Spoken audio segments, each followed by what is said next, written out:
rrezik vdekje. Është kjo tabela paralajmëruese e vendosur në stacionin elektrik në rrugën Transballkanike. Nën stacion ky, jashtë çdo standardi sigurie përveç kësaj tabele, rrethimi është minimale, kabllet elektrik të pakyçur. Këtu nuk ndodhemi në ndonjë zonë lufte, por ndodhemi pikërisht në rrugën Transballkanike, ku një tabelë emërtuese thotë që këtu ka rrezik vdekje. Arsyeja është pikërisht prania e këtyre shtyllave të larta të tensionit, të cilat janë në një zonë të banuar. Pra shtyllat të larta tensioni, zonë e banuar, e pa rrethuar dhe mbi të gjitha krejtësisht e ekspozuar nga fëmijët, nga kalimtarët, nga qytetarët.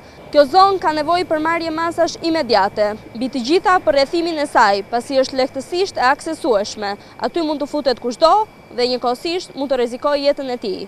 Askush nuk ka marrë masa, kryesisht nga Drejtoria e Shpërndarjes së Energjisë Elektrike, e cila e ka nën kompetencën e vet të kujdese për çdo shtyllë të lartë tensioni.